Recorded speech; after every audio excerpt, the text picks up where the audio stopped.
Every evening, you flip a switch, light floods the room, and you never think twice about it. But stop for a second. For over 300,000 years, not a single one of your ancestors ever knew this feeling. When night fell, it was pitch black, so dark you couldn't see your own hand in front of your face. So how did they get through those endless nights? The answer turns out to be about more than just sleep. It's about how humanity became human, when darkness was the enemy. Before humans learned to control fire, our ancestors weren't so different from monkeys in the trees. Once the sun went down, you found shelter and stayed put. Not out of fear, but for a very practical reason. Human eyes are nearly useless in the dark, while leopards, wolves, and hyenas see just fine.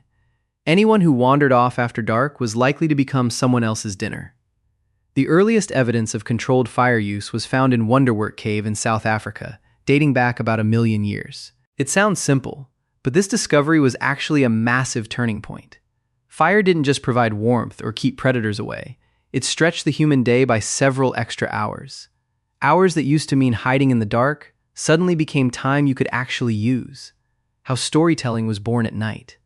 So what did humans do with all that new time? In 2014, an anthropologist named Polly Wiesner published the results of years spent recording conversations among the Jew/hoansi people of the Kalahari Desert, one of the few remaining communities living something close to our ancestors' original lifestyle.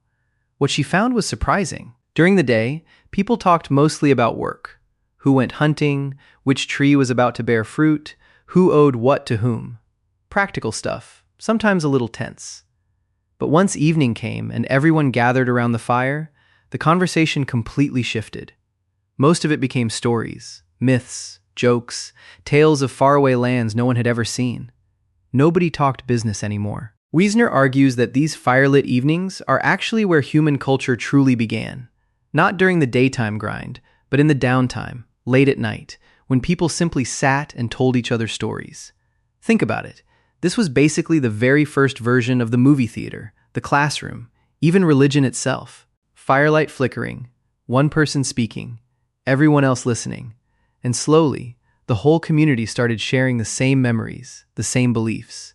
The sleep secret history almost forgot. But there's another discovery, just as fascinating, one that took much longer to piece together. In 2001, a historian named Roger Eckerch spent 16 years digging through every kind of old document imaginable. Diaries, medical texts, court records, even passages from Homer's Odyssey. He kept noticing one phrase that showed up again and again, across hundreds of sources spanning centuries. First sleep and second sleep. The more he read, the clearer it became. Before the industrial era, people didn't sleep straight through the night like we do now. They went to bed shortly after dark, slept for about 4 hours, woke up in the middle of the night, stayed up for an hour or two, then drifted back to sleep until morning. Here's the strange part. Historians before Eckerch had read these same passages countless times, but almost everyone translated first sleep as some kind of metaphor, simply because they couldn't imagine humans ever sleeping any differently than they did. Our modern frame of reference had unknowingly buried a truth that had been documented clearly for hundreds of years. Sounds hard to believe, right? But in 1992, a psychiatrist named Thomas Ware decided to put it to the test. He had a group of people live in total darkness for 14 hours a night, with zero artificial light, for an entire month. Within just a few weeks, everyone fell naturally into the exact rhythm Eckerch had described. 4 hours of sleep, a quiet stretch of wakefulness, then 4 more hours of sleep. Nobody told them to do this. Their bodies just knew, as if some ancient piece of source code was still sitting there, waiting for the right conditions to run again. So, is waking up at 2 a.m. actually a problem? This is the part that makes people stop and rethink everything. If you've ever jolted awake at 2 or 3 in the morning and lay there unable to fall back asleep, you might have assumed something was wrong with you, maybe even felt a little anxious about it. But according to Ware's data, during that awake window between the 2 sleep phases, the body actually releases more prolactin, the same hormone that shows up during meditation or after reaching a state of deep relaxation. The people in his study described that time as peaceful, almost meditative, nothing like the restless, frustrated feeling we associate with insomnia today. In other words, waking up in the middle of the night might not be a malfunction at all. Maybe it's just your body trying to return to a rhythm that's been part of us for 300,000 years, a state most of us have never fully experienced, because the second we wake up, we reach for our phones instead of lying still and letting our minds wander the way people used to.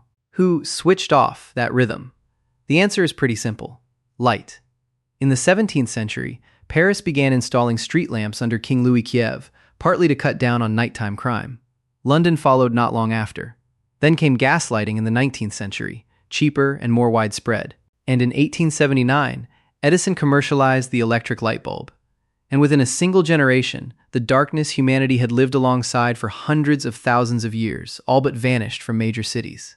Here's a fun little detail. The English word curfew comes from the French couvre-feu, which literally means cover the fire. Back then, a bell would ring signaling everyone to put out their fires and go to bed, because night was simply supposed to be dark. In many medieval European cities, walking outside at night without a lantern was actually against the law. Now, it's the complete opposite.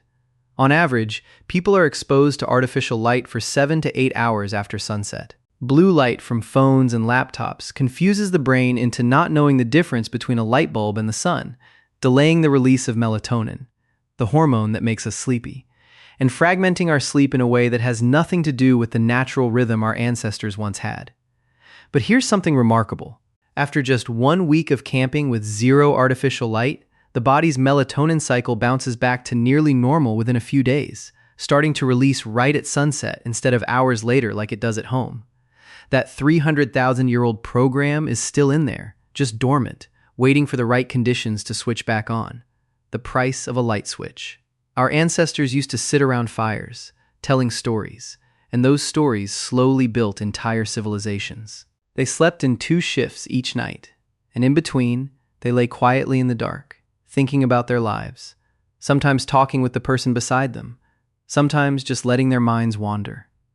Under a truly star-filled sky, not the kind you now have to drive an hour outside the city to see. We traded all of that for a light switch, for the ability to work, relax, and scroll our phones any hour we want. In a lot of ways, that's a fair trade. Nobody wants to go back to living in fear of the dark. But maybe most of us have never realized that, along with the light, we also gave up a piece of a rhythm our bodies still remember, even if our minds forgot it long ago.